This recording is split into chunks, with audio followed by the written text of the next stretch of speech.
Bueno, vamos a invitar a Zoé Robledo, director del Seguro Social, para que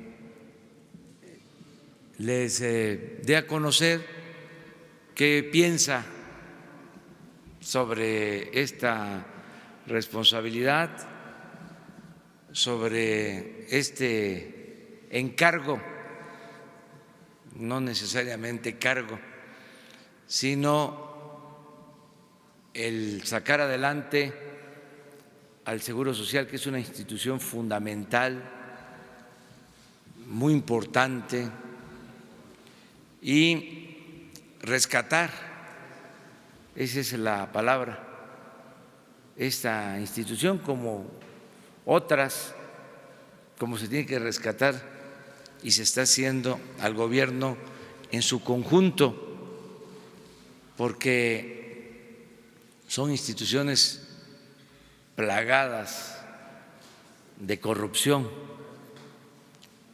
y se están limpiando. Entonces, los que quieren mantener el sistema de corrupción, el régimen de corrupción, pues no les gusta el que se actúe con honestidad, les molesta mucho la austeridad republicana y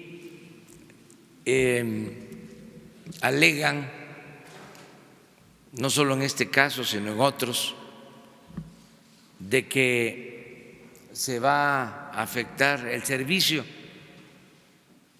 en este caso de que no van a haber medicamentos, cuando no es así, al contrario, si se acaba con la corrupción, si hay austeridad, va a haber un mejor servicio y no van a faltar los medicamentos, porque la corrupción es lo que más daña. Nada ha dañado más a México que la corrupción.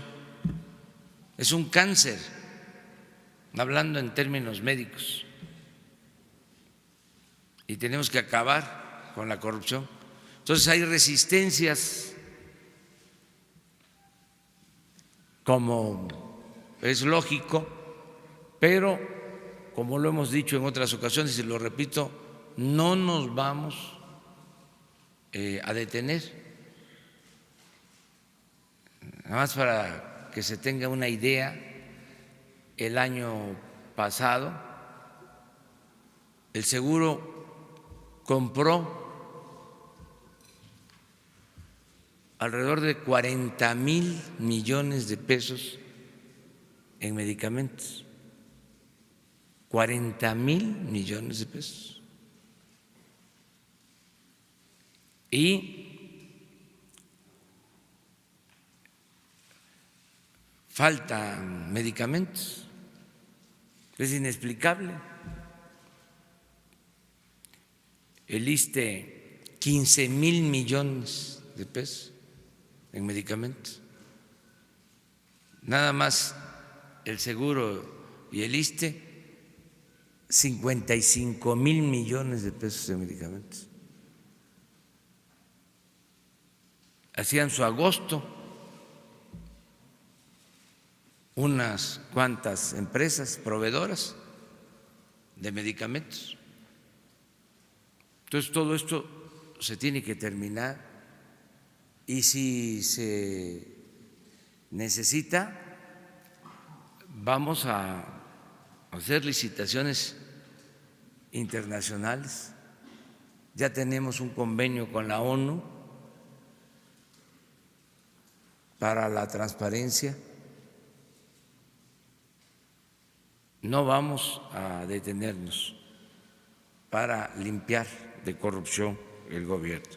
Entonces, vamos a pedirle a Zoé que nos dé a conocer qué está pensando, cómo va a conducir, a dirigir el seguro en términos muy generales, para que los ciudadanos sepan que tenemos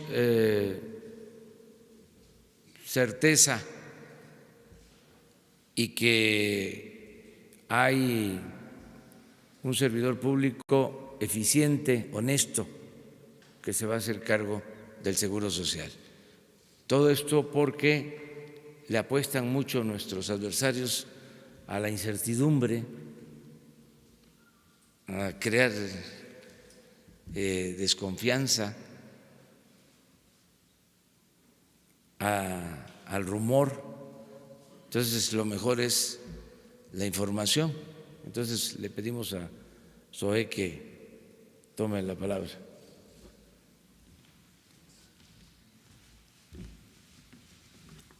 Muchas gracias, señor presidente. Muy buenos días a todas y a todos. Si me permiten, déjenme contarles rápido una historia. En el año de 1959, en el heroico municipio de Zitácuaro, allá en Michoacán, una joven mujer de 38 años, madre de 7 hijos, quedó viuda de manera muy repentina y, como muchos mexicanos y mexicanas, decidió emigrar acá, a la Ciudad de México, buscando oportunidades para ella y desde luego para su numerosa familia. Y justamente las encontró. Comenzó a trabajar en la clínica número 1 del Instituto Mexicano del Seguro Social, que está allá en la calle de Orizaba, en la colonia Roma, primero como auxiliar de enfermería y después como recepcionista. Y durante más de 10 años trabajó ahí, en el IMSS, en esa noble institución, que le permitió pues volver a tener expectativas, volver a tener esperanza. Esa mujer era mi abuela materna, Marilena Sánchez, viuda de Aburto. Era la manera como firmó hasta el día que se murió. Y a nosotros, a sus nietos, nos contaba que fue justamente gracias al IMSS que pudo rentar una casa en la Unidad de Independencia, que fue gracias al IMSS que le pudo dar universidad, un título universitario a todos sus hijos, que fue gracias al IMSS como pudo ella rehacer su vida, porque ante una desgracia repentina como esta que les estoy narrando y que se repite todos los días en todos los rincones del país, siempre está la solidaridad de familiares, de amigos, pero también antes había alguien más que se hacía cargo, había alguien más que estaba presente, que protegía a las personas, y era justamente el Estado mexicano. Y ese es el gran reto que tenemos hoy, recuperar el sentido original de las instituciones del país. Lo bueno es que hay una ruta que está aquí, en el Plan Nacional de Desarrollo. En el plan, en la parte introductoria, dice textual: el mayor desastre de este periodo de 36 años fue la destrucción del contrato social construido por los gobiernos posrevolucionarios y la incapacidad de reemplazarlo por un nuevo pacto. Más adelante, justamente en los objetivos, se habla de la salud para toda la población. ¿Cómo lograr esa meta, ese ideal? No es un asunto de políticas públicas, es un asunto de reconstrucción justamente de ese pacto social. Y dice: la administración que inició el 1 de diciembre de 2018 encontró un sistema de salud pública insuficiente, ineficiente, depurado y corroído por la corrupción.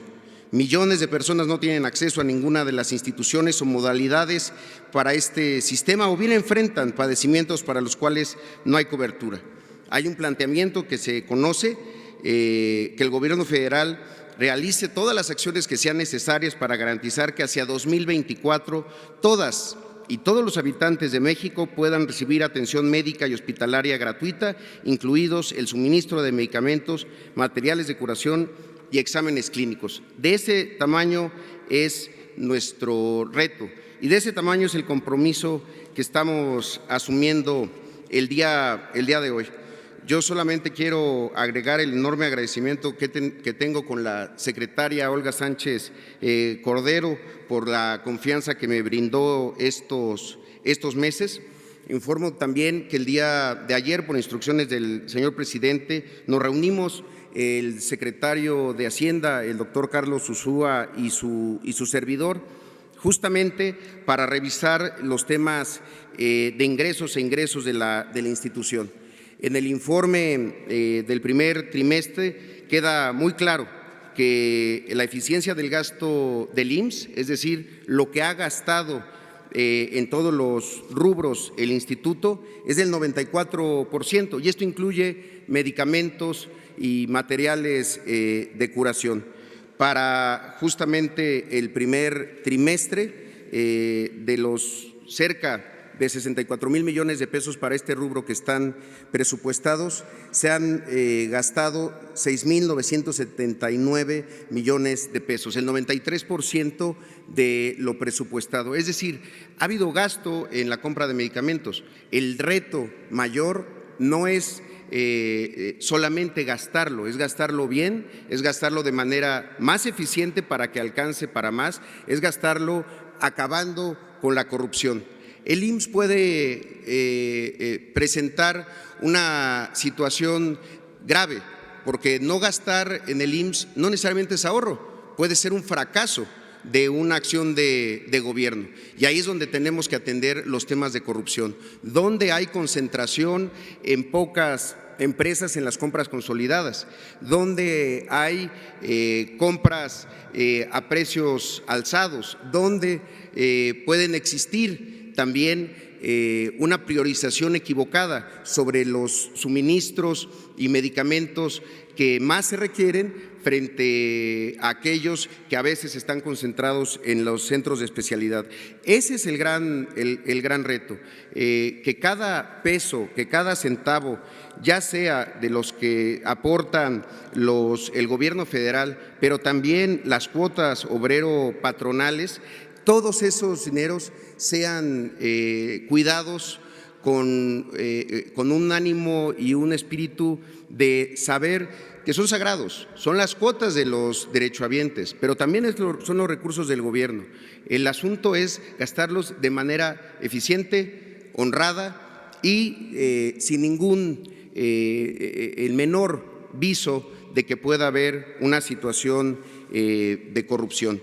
Por eso es que hoy, en lo personal, señor presidente, estoy halagado y sus palabras siempre comprometen mucho más a hacer la cuarta transformación.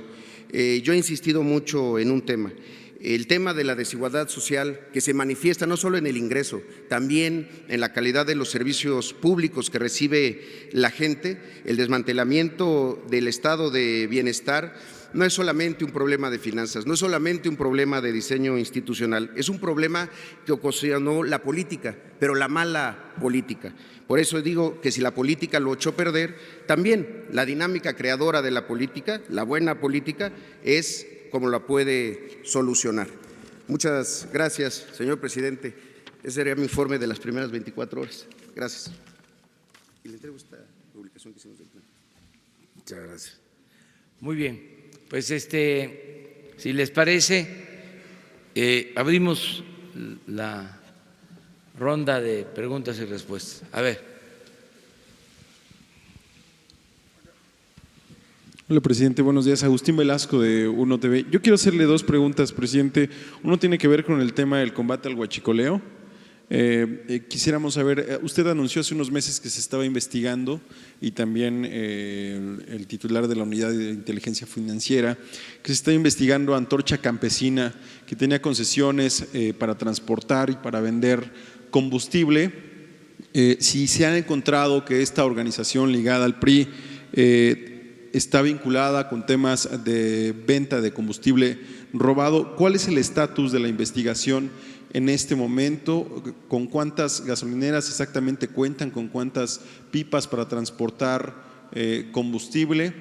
¿Cuántos líderes de esta organización se ha encontrado que estén ligados o que tengan concesiones o que fueron beneficiados con este tipo de contratos? Y si han encontrado vínculos con la venta de robo de combustible.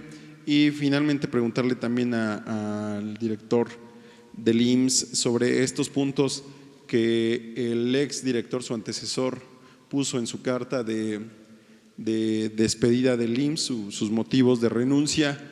¿Qué pasó con los 1,000 millones de pesos que se le debían o se le deben a IMSS Bienestar? Y no entiendo también el tema del 94%, dijo, en la eficiencia del gasto, cuando menciona que son 799 millones los que se han ejercido de 64,000. ¿De dónde se saca o cuál es la conversión? Pero principalmente el tema de Antorcha Campesina. Sí. Gracias, presidente. Mire, se están entregando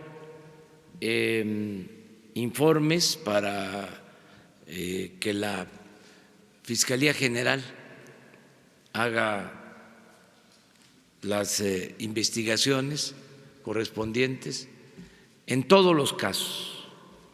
Todo lo que llega a la Secretaría de Hacienda, a esta oficina de investigación financiera, todo se está convirtiendo en denuncia y se presenta a la Fiscalía General. En el caso de robo de combustible, lavado de dinero, corrupción, todo se está entregando. No nos estamos quedando con nada porque no somos tapadera. Por eso Santiago Nieto, que es el encargado de esta oficina, integra los expedientes y se presentan a la Fiscalía General. No puedo, por el llamado debido proceso, hacer referencia a empresas, asociaciones, personas, pero sí es la Fiscalía General la que está actuando como nunca se había visto. Si es que hay una investigación abierta con esta organización. Está abierta la investigación en todo lo relacionado con el robo de combustible y son varias personas físicas y morales, como se dice en lo fiscal, las involucradas. Pero eso es lo mismo que la cancelación de las condonaciones. No podemos dar a conocer los nombres de las empresas. Eso lo tiene que resolver la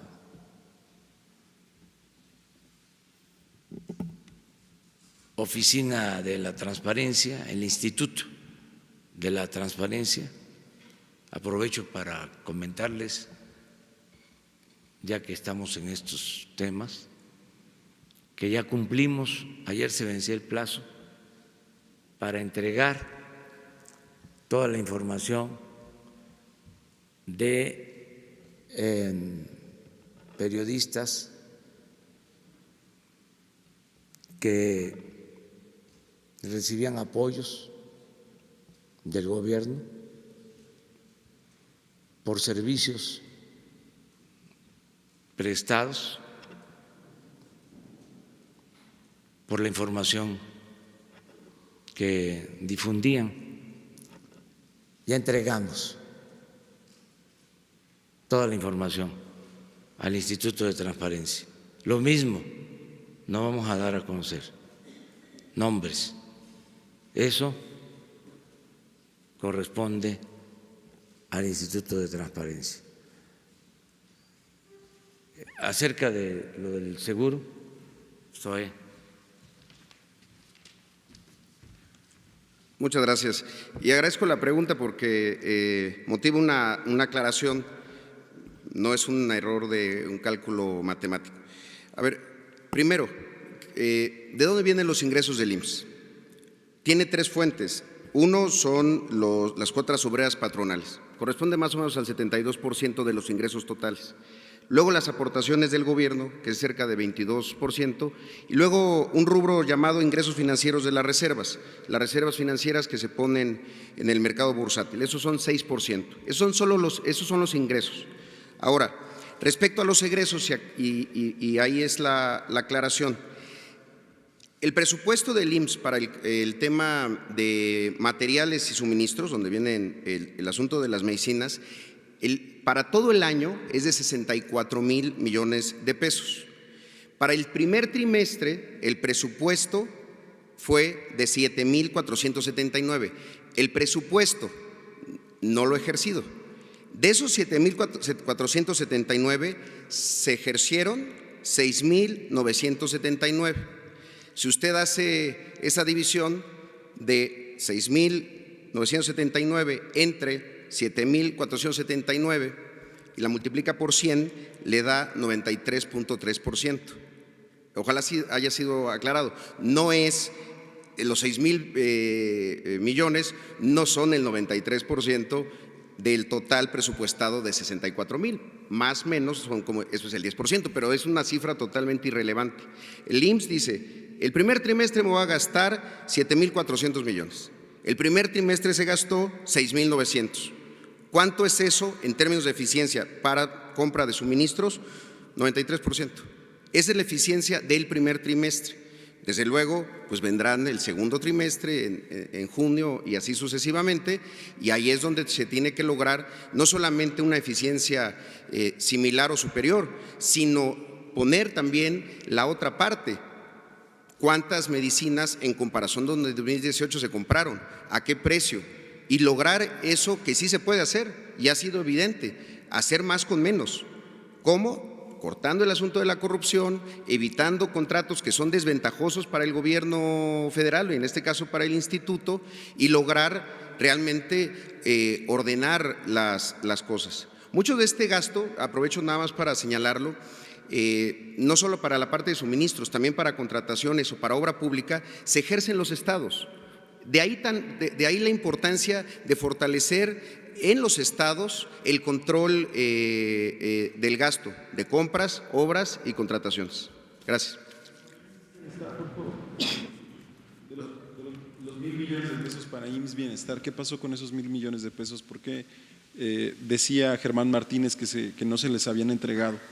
No, el asunto del IMSS Bienestar, que está justamente en operaciones ajenas, también expresan un porcentaje de avance para el primer trimestre.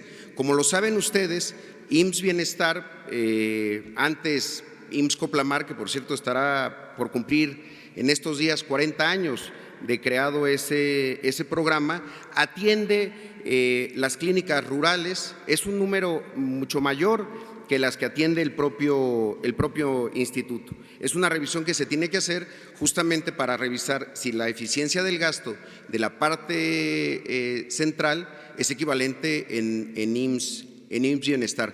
Ahí quisiera señalar algo que es muy importante, porque mientras ahorita nosotros hablamos, pues hay gente haciendo fila, sacando ficha. Es la cosa que hay que recuperar y rescatar. Pero también el día de hoy, más o menos va a haber 490,000 consultas. Hoy en clínicas, hospitales del IMSS van a haber 1,244 partos. Eso también hay que cubrirlo, que no debe de dejar de ocurrir. No es una expresión esta que hago de una situación correcta en los servicios, hay que mejorarlos muchísimo, pero también lo que se está haciendo hay que lograr que se siga haciendo. Es el seguro, no del gobierno, es el seguro de la nación. Por eso es tan importante hacer esa revisión de manera muy acuiciosa. Gracias.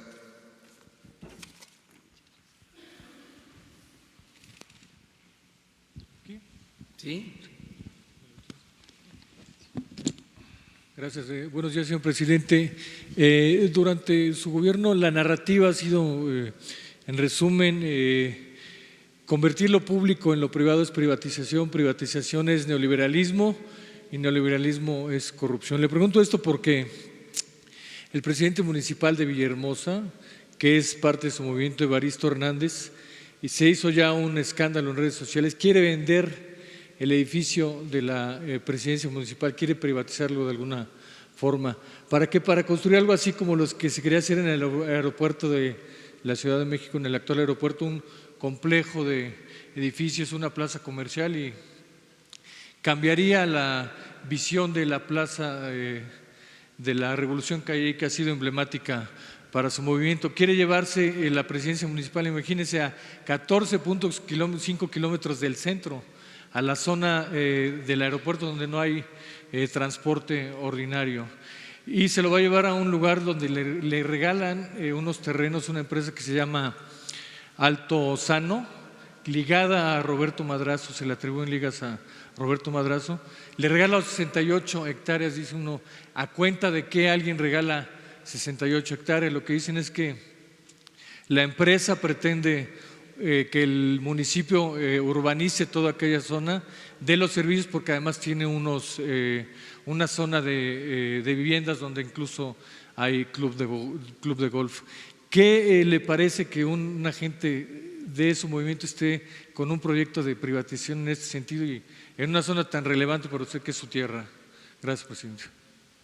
Bueno, es una opinión nada más, porque se trata de un asunto de soberanía del Estado, en este caso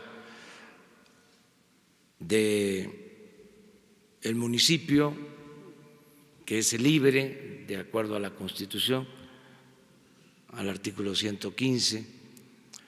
Mi opinión es que ya no debe de haber privatizaciones, que hicieron mucho daño. Si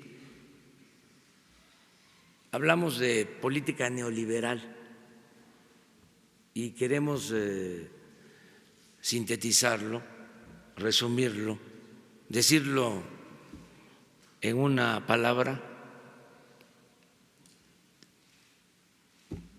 significa privatizar. Neoliberalismo es sinónimo de privatización. Y en el diccionario, privatizar es trasladar lo público a particulares, convertir lo público en privado. Eso es privatizar. Esa política debe de desaparecer por completo, porque fue el parapeto para llevar a cabo en nuestro país el saqueo más grande que se haya consumado en toda la historia. Nunca se había robado tanto, se había saqueado tanto en la historia de México. Ni siquiera en el periodo colonial, que fue un gran saqueo. En estos 36 años es cuando ha habido más saqueo, más robo en toda la historia del país. Se puede demostrar, se puede probar. Entonces, ya no hay que permitir eso. Es una opinión terminar con las privatizaciones. Y yo creo que la gente está consciente de que no se pueden privatizar edificios públicos, no se puede privatizar el agua, no se debe de privatizar el petróleo, no se deben de privatizar los recursos naturales. Entonces, si se está presentando esta situación en Tabasco, en Villahermosa, yo creo que la misma gente, porque hay, como hemos dicho varias veces, mucha conciencia ciudadana, y ahora sí cuenta la fuerza de la opinión pública. Entonces estoy seguro que la gente no aprobaría el que se vendan edificios públicos, eso no se debe de permitir. No ha resultado benéfico el seguir con esa política, en nada. ¿Dónde están los buenos resultados? ¿Qué se ganó con la privatización de los ferrocarriles? A ver, ¿qué se ganó con la privatización de las minas? ¿Qué se ha ganado con la privatización parcial, afortunadamente, del petróleo, de la industria eléctrica? Si funcionara esa política, no hubiésemos tenido tasas de crecimiento del 2% en 36 años. No hubiese crecido tanto la pobreza, la inseguridad, la violencia. Entonces, ¿cómo seguir con esa política privatizadora? Entonces, ya hacerla a un lado, fin al neoliberalismo.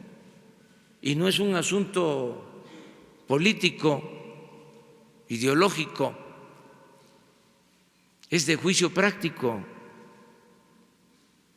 No hay buenos resultados. Antes del periodo neoliberal, la economía creció en promedio 6% anual durante 50 años, 6%, y en el periodo neoliberal 2%. Entonces, ¿por qué seguir con un modelo que no ha dado resultado, pero que además nos perjudicó? Entonces, nada de esa tentación de estar vendiendo parques, terrenos, edificios, bienes del pueblo, de la nación. Les pongo un ejemplo reciente. Se cuenta con los terrenos donde estaba la fábrica de armas de la Secretaría de Defensa en Santa Fe, más de 100 hectáreas de lo mejor. Estamos hablando de la zona limítrofe con Santa Fe. Hay en esa zona hasta manantiales que abastecen de agua el bosque de Chapultepec. ya se había hecho una evaluación, ya había un interés inmobiliario, se iba a vender 12,000 millones de pesos y se decidió que no, va a ser la cuarta sección del bosque de Chapultepec.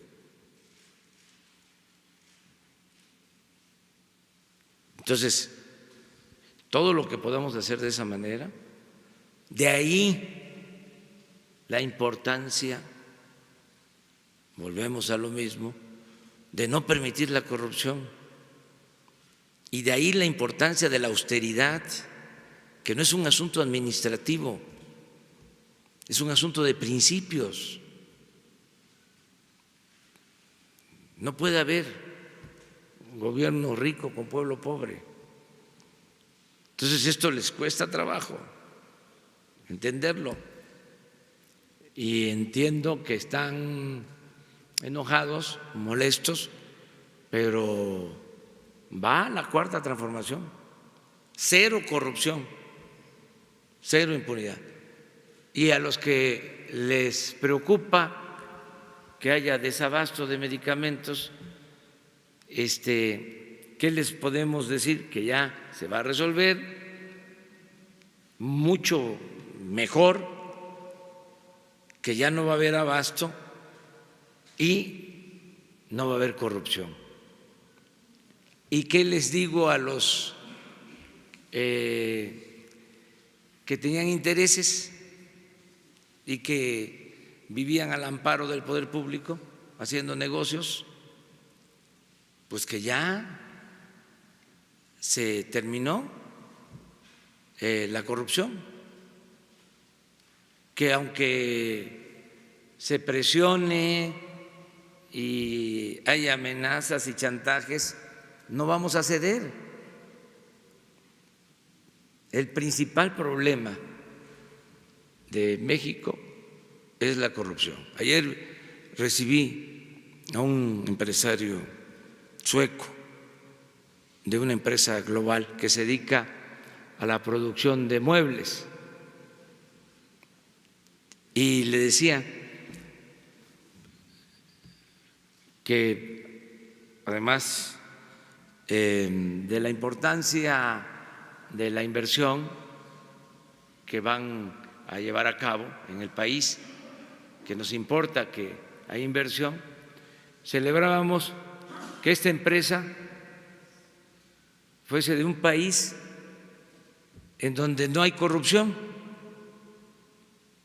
porque en los países nórdicos, Suecia, Dinamarca, Noruega, no hay corrupción, cuesta trabajo que entiendan este tema de la corrupción, porque no está en su concepción. Pero ¿cuál es la ventaja? En estos países donde no hay corrupción, no hay pobreza, hay estado de bienestar,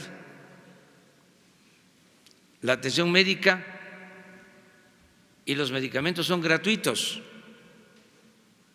la educación es gratuita, tienen pensiones al llegar a una determinada edad, tienen un estado de bienestar que garantiza la seguridad de los habitantes de estos países, y por lo mismo no hay violencia. Entonces, ¿qué es lo que queremos? Llevar a cabo algo parecido, y no necesitamos importar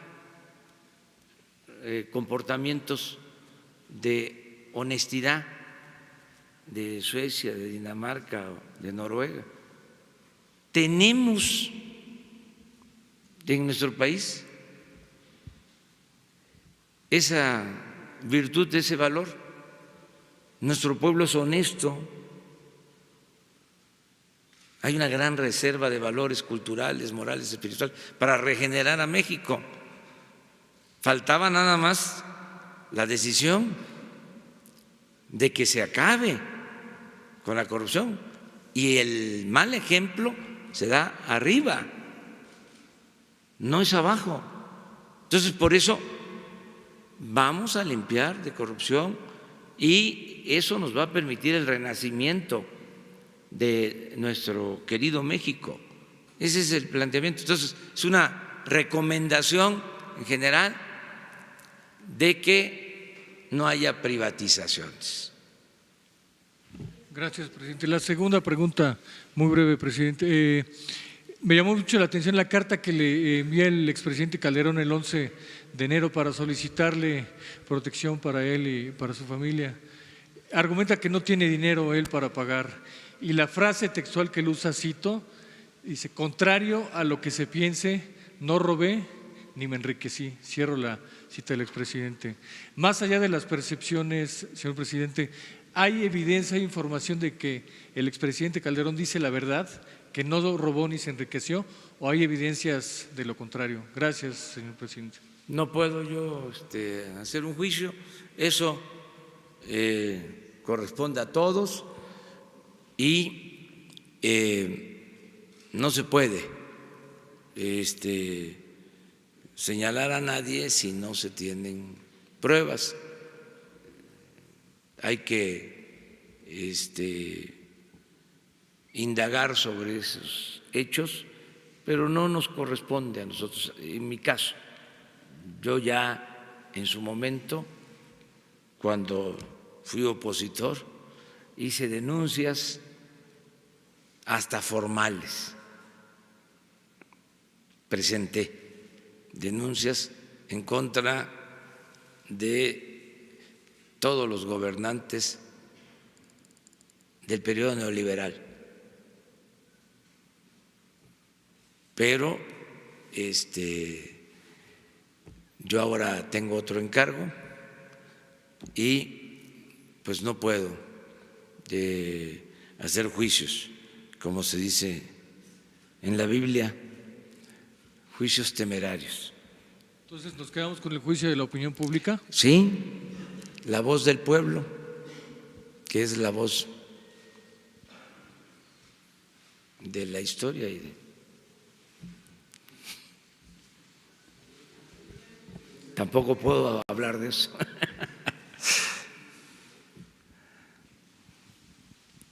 Adelante. Bueno, sí.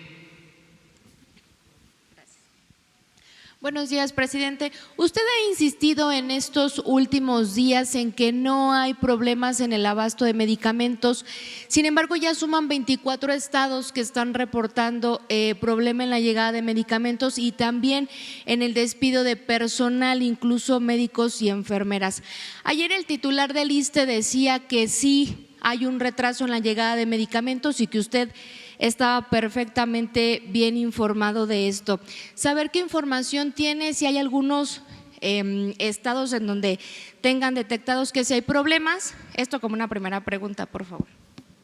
Bueno, hay problema de desabasto de medicamentos, pero les diría que estaba peor antes. Lo que pasa es que ahora, con este plan de combatir la corrupción en la compra de medicamentos, se está ventilando el asunto. Antes no se decía nada,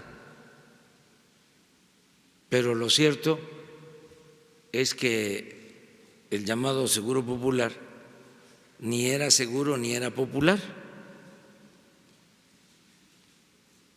No hay médicos, no hay medicamentos y estamos trabajando para que haya médicos y haya medicamentos pero como era un desastre,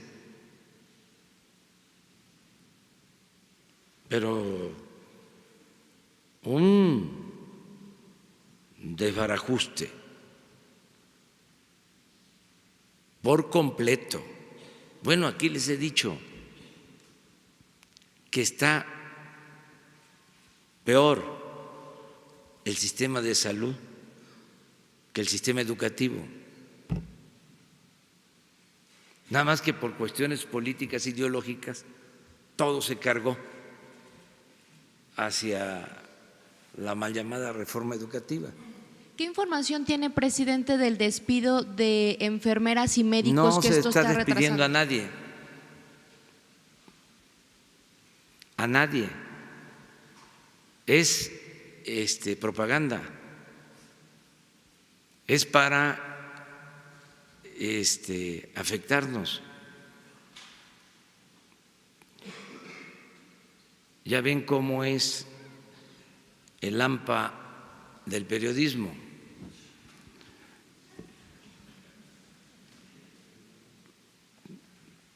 No todos, desde luego, o sea, no todos. No. Sí, pero en el AMPA del periodismo se usa mucho que la calumnia, cuando no mancha, tizna. Pero son reportes de los estados, presidente. ¿Ha usted hablado directamente con...? Totalmente. Ayer tuve una reunión con todo el sector salud y no hay despidos y se está trabajando para que no falten los medicamentos. Sin embargo, pues véanlo a los columnistas o vean los periódicos y se opina lo contrario. Aclaro, de que está muy mal el sistema de salud. Por eso son estos esfuerzos para mejorar el sistema de salud. El propósito que tenemos es mi compromiso, ¿sí? Y va a quedar testimonio público, porque estoy acostumbrado a cumplir mis compromisos. Me comprometo a que en este gobierno se haga valer el derecho del pueblo de México a la salud, como se establece en el artículo 4 constitucional. Me comprometo a eso. Lo único que quiero es un poco de tiempo, porque dejaron en ruinas el sistema de salud. Les voy a dar un dato así en general. En el ejercicio del presupuesto del seguro, en el trimestre se ejercieron alrededor de 145,000 millones de pesos. Primer trimestre, que significó un ejercicio del gasto programado del 92%, 94.5 de lo programado.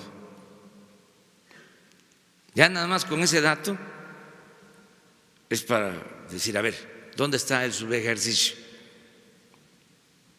Bueno, pero vamos a ver dónde está el subejercicio, qué es lo que está pasando. No es el que no se estén comprando las medicinas o que falten las medicinas, es que se están revisando contratos que se hicieron con empresas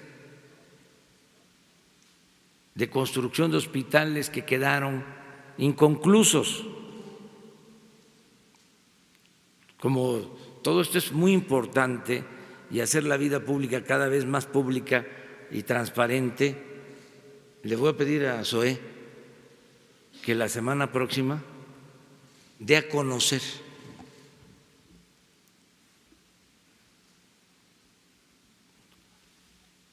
todos los hospitales que quedaron inconclusos, las empresas que no cumplieron, el tipo de contrato de obras, la gran corrupción que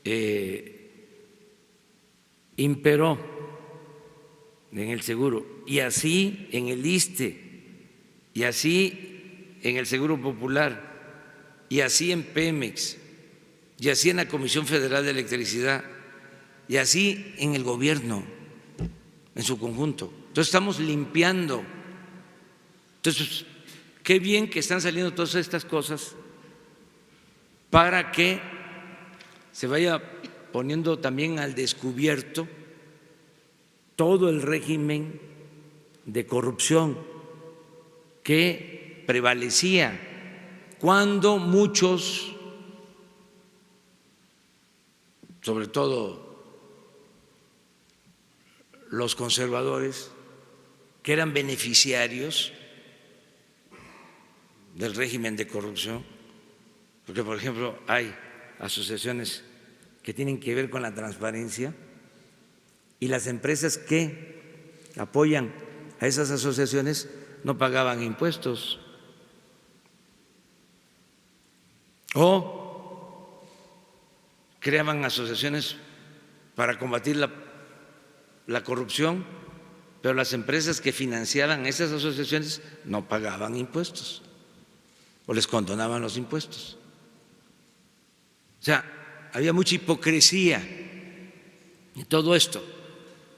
Entonces, ahora, qué bien que se está llevando a cabo este debate para que se conozca más, en este caso en particular, lo de los hospitales, que se traiga toda la información,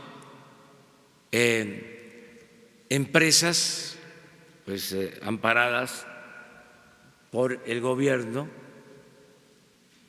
que hacían hospitales para el seguro, también para la Secretaría de Salud. Les pongo un ejemplo.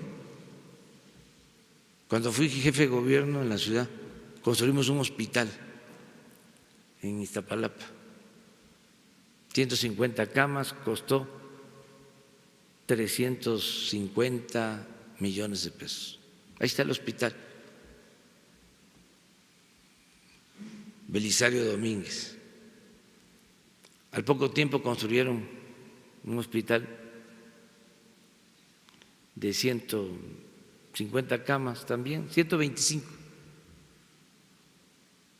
pero con el sistema del APP. En Zumpango, ahí está también el hospital. ¿Saben cuánto cobraron por el de Zumpango? 7,000 millones, casi 20 veces más. Bueno, ese sistema se reprodujo en los dos últimos sexenios como nunca. Entonces, ahí hay hospitales del seguro, del ISSSTE. Entonces, qué bien que vamos a poder dar a conocer todo esto. Están ayudando mucho los columnistas. Ayer el que será el próximo titular del Instituto Nacional de la Salud para el Bienestar decía, presidente, que habían acordado en esta reunión que a partir del 1 de julio será ya la Federación la que esté entregando los medicamentos, que ya están por concluir todas las compras consolidadas y que a la vez usted pues va a enviar un decreto, a firmar un decreto para que ya formalmente se cree este instituto. Saber cuál es la información sobre este tema. Miren, vamos a resolver el problema de fondo, fortaleciendo al seguro, al ISSSTE, para la atención de derechohabientes. Estamos hablando de la mitad de la población, un poco menos. Y como el 55% de los mexicanos no tiene seguridad social, no es derechohabiente ni del ISSSTE ni del seguro. Y en general es la gente más humilde, más pobre. Ellos son atendidos por el llamado Seguro Popular. Los centros de salud para atender a la población abierta, población que no tiene seguridad social, los manejan los estados y lo mismo los hospitales. Y el Seguro Social, además de los derechohabientes, tiene 4.300 unidades médicas rurales, que son a las que hizo referencia Zoe, que se crearon hace 40 años. Empezaron como IMSS Coplamar. Yo era en ese entonces delegado de el INI Coplamar. Me tocó a mí iniciar ese programa en Tabasco. Conozco muy bien el funcionamiento de ese programa. Entonces, la gente pobre se atiende en centros de salud que están administrados por los gobiernos estatales y en las unidades médicas, estas 4.300 del seguro, que están ubicadas en las zonas más pobres del país. Entonces, ¿qué se va a hacer? Se va a crear el Instituto de la Salud para el Bienestar. Y este instituto va a ofrecer atención médica, medicamentos a el 55% de los mexicanos que no tienen seguridad social. Y se va a integrar todo el sistema. Porque miren, el ISSSTE y el seguro atienden a derechohabientes. El seguro, como ya lo dije, también tiene una parte para atender a población abierta, las unidades médicas rurales. Los estados tienen los centros de salud y hospitales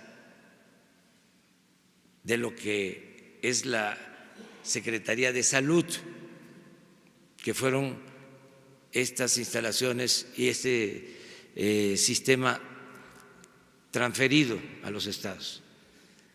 Y la Secretaría de Salud del Gobierno Federal realmente solo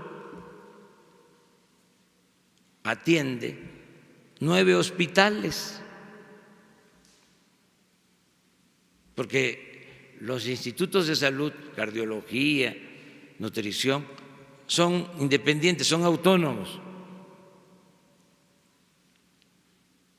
Pero la Secretaría de Salud del Gobierno Federal, de manera directa, y casi la mayoría de esos 9 hospitales están aquí, en la Ciudad de México. Eso es lo que hace. Entonces, si se dan cuenta, es una gran dispersión. Y al final,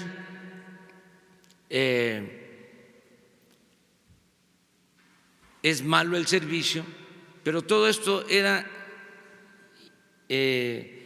intencionado,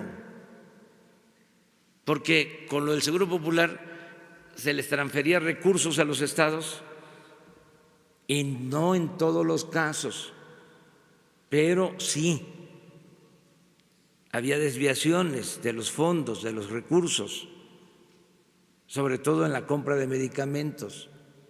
No se usaba para la atención médica. A río revuelto, ganancia de corruptos. Entonces, por eso era un desorden bien organizado para robar. Entonces, ¿qué estamos haciendo? Poniendo orden. Siempre he dicho que, entre otras cosas, la política es poner orden en el caos. Entonces, van a haber dos maneras de darle atención médica y garantizar el derecho a la salud al pueblo. La que se va a seguir otorgando, mejorando los servicios en el ISSSTE y en el Seguro, y el Instituto de Salud para el Bienestar, para atender a la población abierta y contemplando la prevención, que es fundamental. Es mejor prevenir que curar. En el caso de las enfermedades que más están afectando, diabetes, obesidad, lo mejor es la prevención. Bueno, primer nivel de atención con centros de salud. Segundo nivel, hospitales. Integrar todo el sistema de salud. Y el compromiso que estoy haciendo es que vamos a tener un sistema de salud como el que tienen en Dinamarca, como el que tienen en Canadá. Y nos va a alcanzar el presupuesto, porque no es un problema de falta de presupuesto, es un problema de corrupción. Si una caja de pastillas para la diabetes que vale 20 pesos, la compran en 150, en 200, pues por eso no hay medicamentos o no alcanzan. Entonces, es mucho el lucro, la corrupción, es la degeneración por completo, porque para robarse el dinero de las medicinas ya es pensar que se está en plena decadencia. O sea, la corrupción está causando daños irreparables. Ya se tiene que terminar con la corrupción. Imagínense el adulterar productos, medicamentos, todo eso. Pues vamos a terminar con esa corrupción. Yo ofrezco disculpa porque nos tardamos, pero ya saben, yo no hablo de corrido y no es así de bote pronto el asunto. Hay que irnos al fondo siempre. Presidente de México, muy buenos días. Carlos Pozos, reportero de Petróleo y Energía. Presidente, ayer fue un día singular. Ayer se dio la primera inhabilitación de la Cuarta T y ayer también se dio la primera renuncia de su administración. Presidente, ¿continuará usted con la austeridad republicana, caiga quien caiga?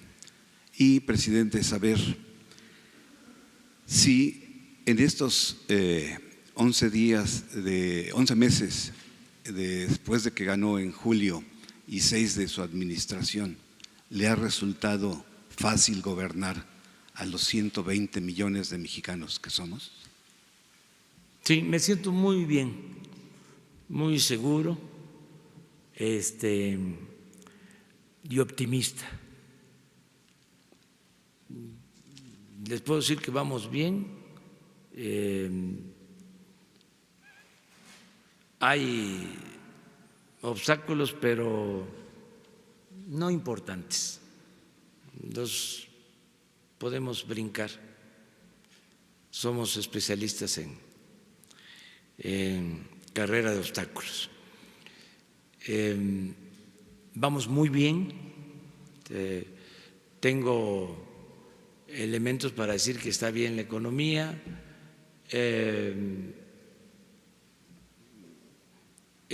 Pienso, de las mejores economías de los tiempos actuales por el desempeño que se tiene en la cuestión financiera, en inversión, estabilidad, en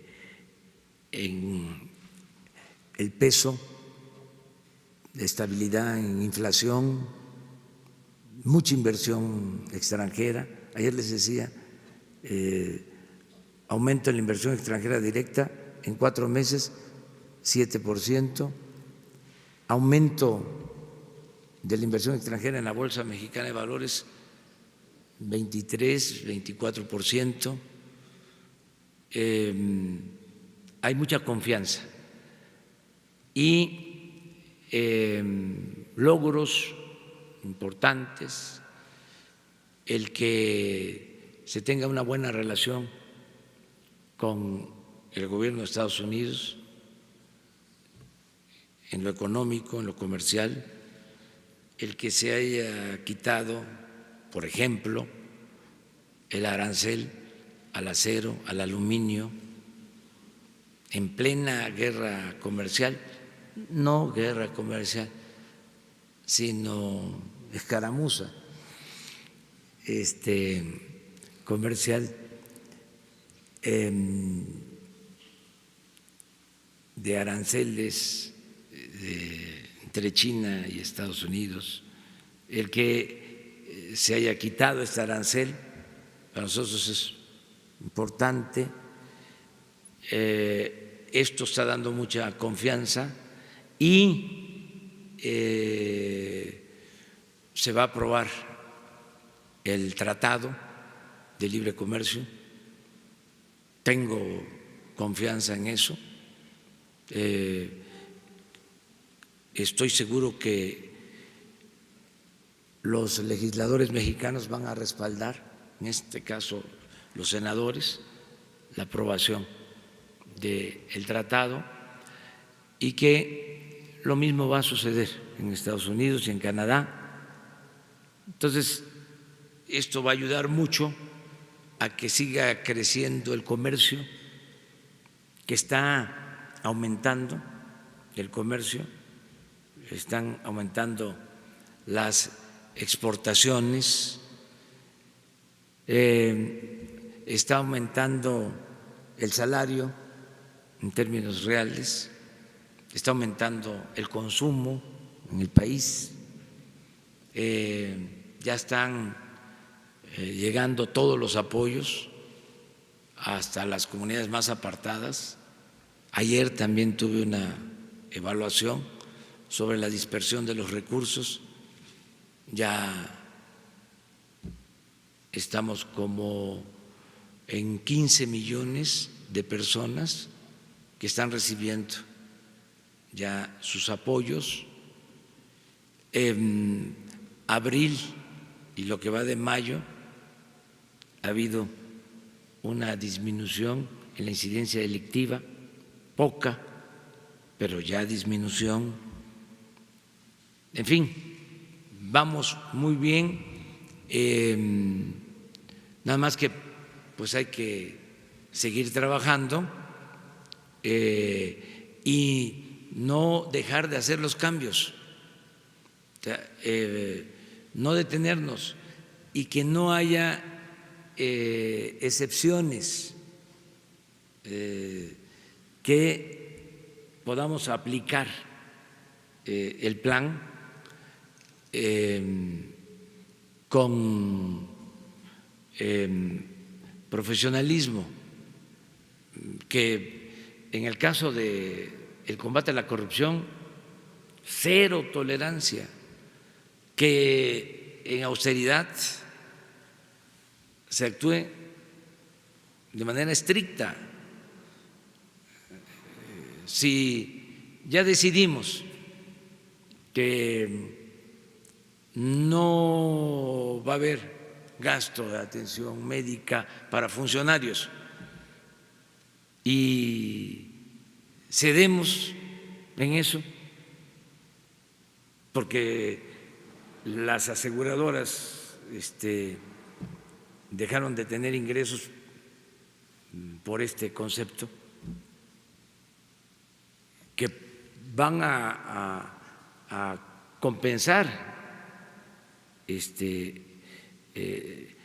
la pérdida de ingresos, porque va a crecer la economía y no van a estar dependiendo de los 5,000 millones de pesos Presidente, disculpe al año. mi insistencia y terquedad. Mi pregunta es, ¿le ha sido fácil gobernar? Sí, fácil. Además, no quiero presumir, porque hasta podría decirlo de otra manera. O sea, no hay ningún problema. Cuando hay honestidad, se puede de todo. O sea, esa es una muralla. Bueno, en lo personal se convierte en un escudo protector.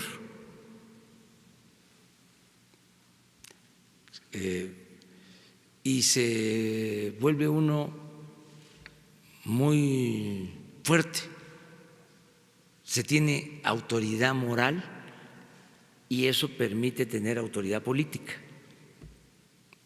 Ese es el secreto.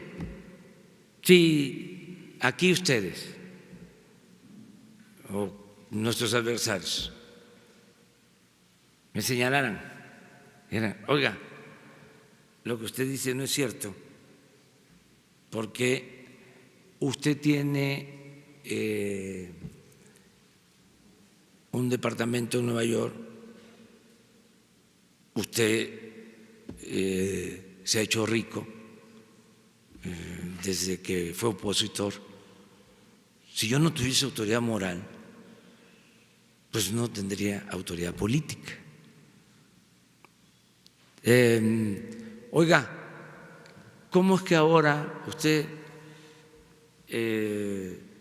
está hablando de austeridad si cuando fue jefe de gobierno los sueldos en el gobierno de la ciudad estaban por las nubes?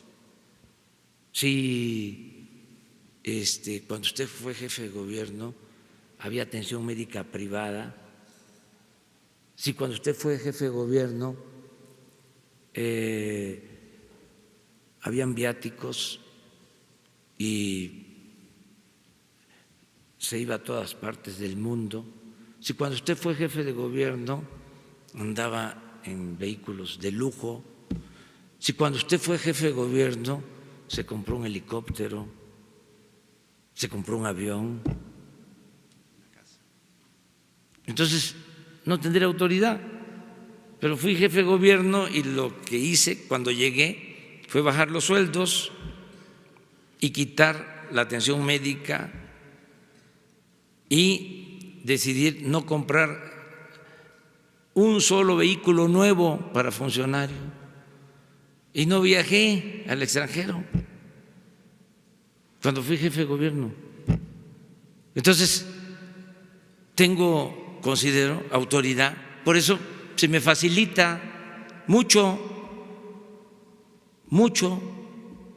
o el que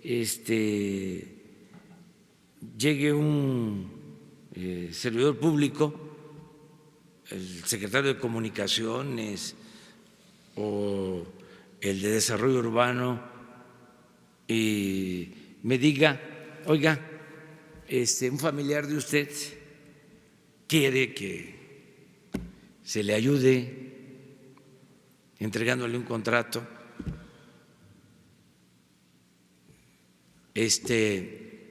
Si me dicen eso, le respondo de inmediato, no tengo familia.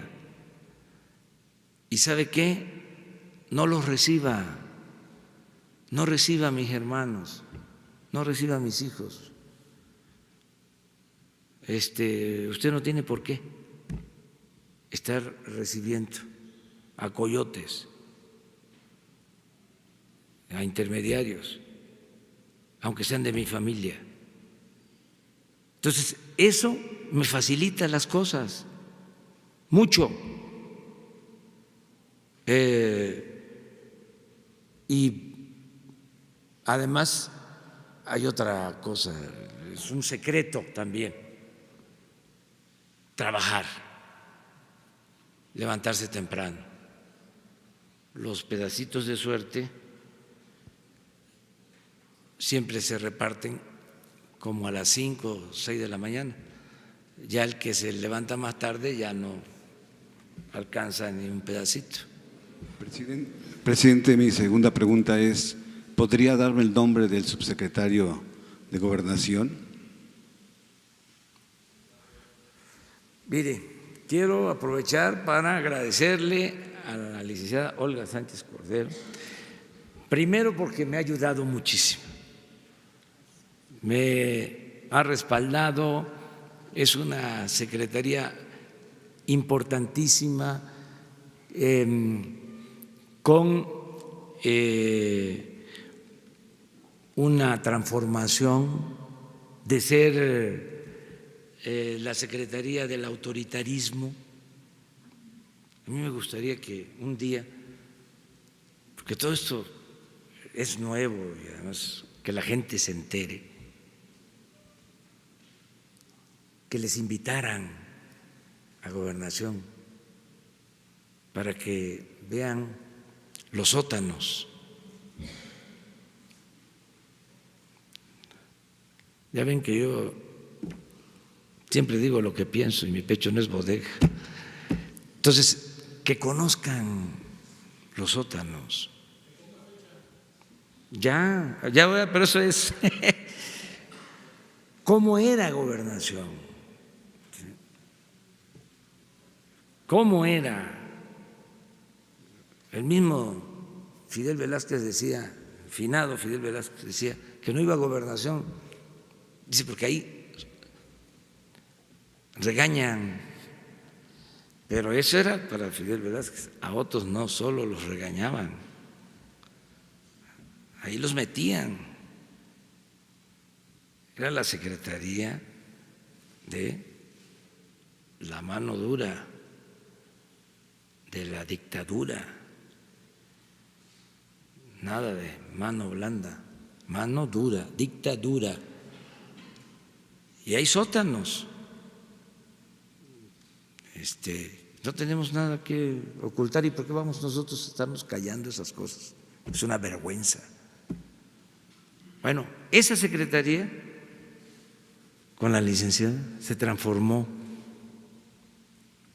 y es la secretaría que protege los derechos humanos, entre otras cosas, y donde se lleva a cabo la política, que es un noble oficio, la política que decía don Jesús Reyes Heroles es tan limpia que ni los más sucios políticos han podido mancharla. la buena política. Ella es la encargada de la política interior. Por cierto, don Jesús Reyes Heroles fue director del Seguro Social y muy buen director del Seguro Social, y fue director del Seguro Social Antonio Ortiz Mena. O sea que ahí está el desafío, de ese tamaño es el desafío. Bueno, hoy va, según me informó la secretaria, la licenciada Olga Sánchez Cordero, les va a invitar a la Secretaría de Gobernación. Aprovechen una vez para mostrarles los otros. Y ya les va a dar a conocer quién va a ser el subsecretario.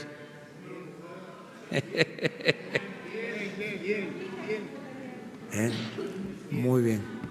Bueno, no, usted decida. ¿Le parece? Ahí los espero en la Secretaría de Gobernación. Sí. Muy bien. Yo me tengo que ir.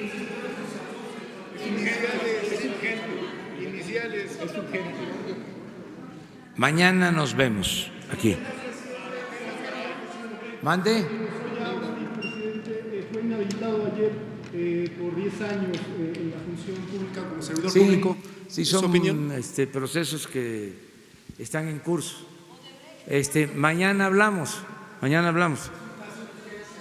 para tener, a ver.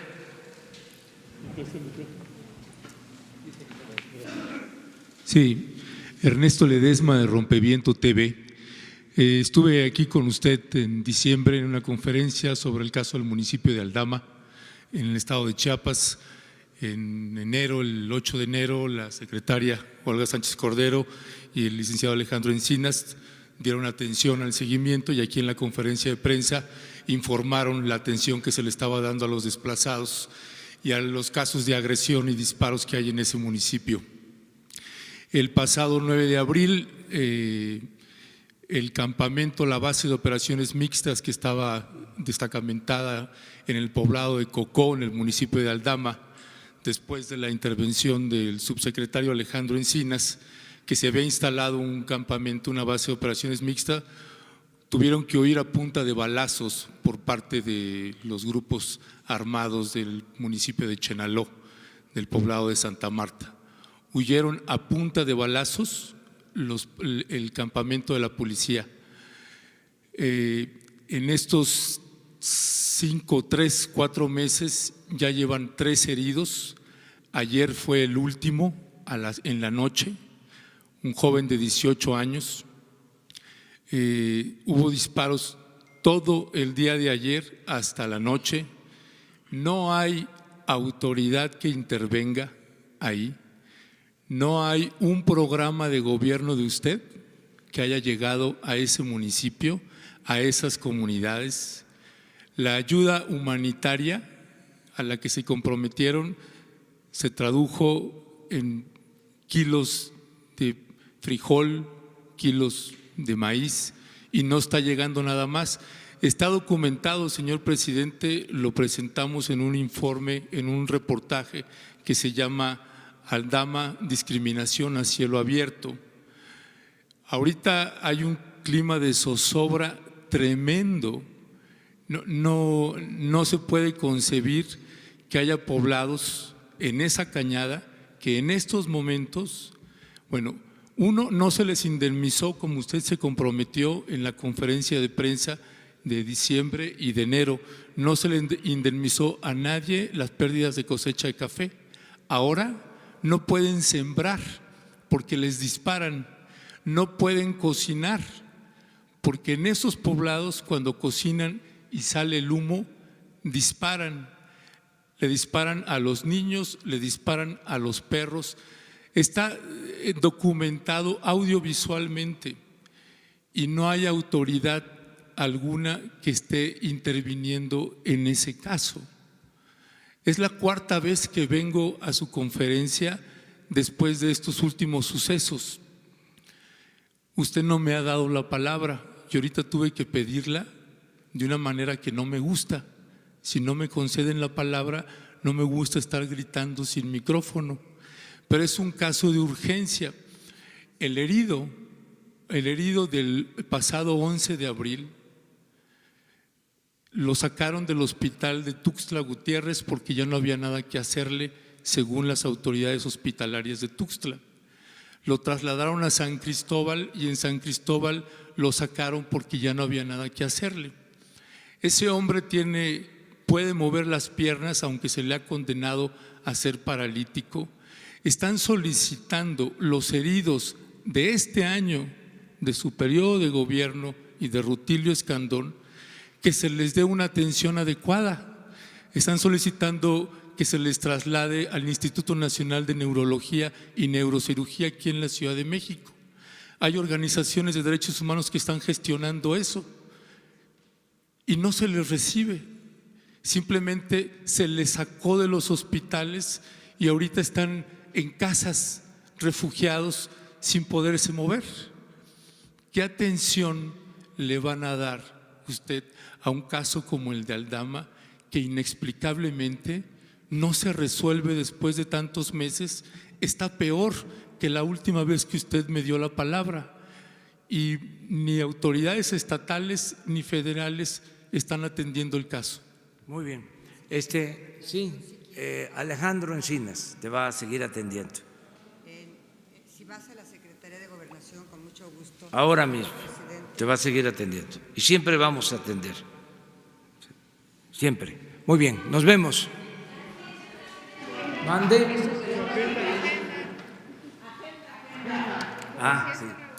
Sí. Pues asuntos del gobierno. Vamos a ver aeropuerto, el Tren Maya, el programa del Istmo, la conexión de Internet para que haya comunicación en todo el país. Todo eso que no quieren los conservadores. De 11 hasta las 2 voy a tratar estos asuntos. Son los programas prioritarios. Todos los que no les gustan a los conservadores, que no quisieran que hiciéramos nada, que ahora son defensores del medio ambiente, ¿no? Y de la transparencia, y se volvieron honestos y todo eso. Pero ni modo, pues vamos a seguir. Y qué bueno que haya el debate. Básicamente eso, básicamente. Entonces, trabajo, vamos a decir, de gabinete. Mañana vamos a gira, vamos a Zacatecas. Muy bien, Dios. Mañana hablamos de eso. Es lo que ya está difundido, ya informó, creo que la función pública, y si hace falta mañana hablamos más sobre ese tema. ¿Mande?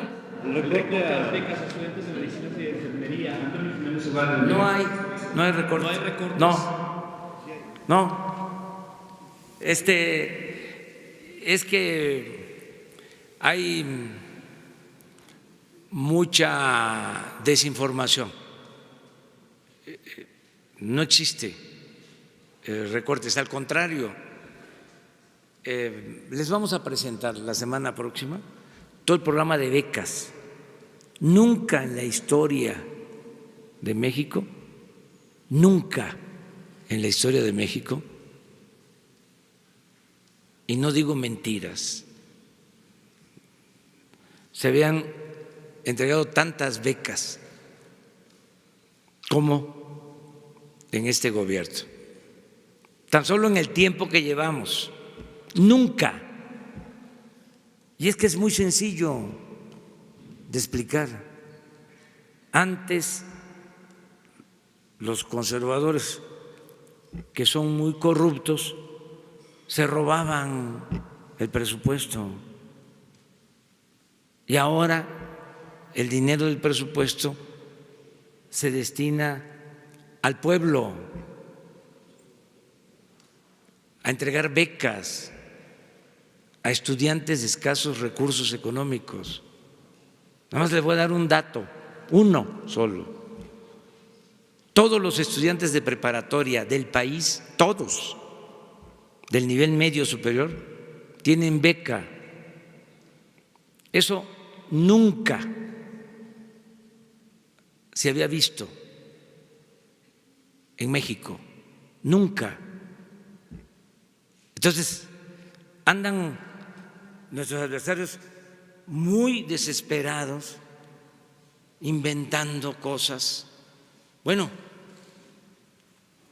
hubo una campaña para decir que yo no cantaba el himno nacional porque yo pertenecía a una religión que me impedía cantar el himno nacional. Y uno de esos periodistas famosísimos, ya no lo digo, ya no lo repito, no, eso vayan y pregúntenlo allá, le dio vuelo a la información.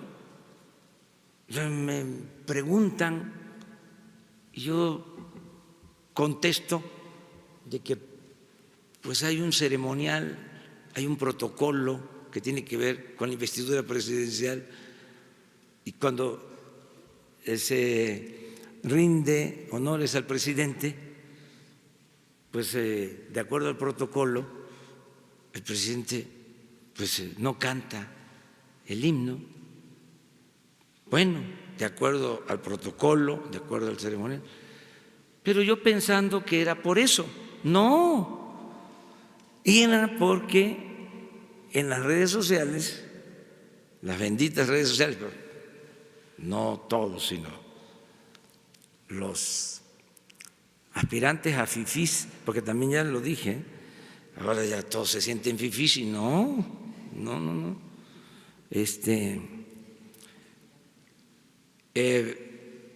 Estaban hablando de que mi religión me impedía cantar el himno.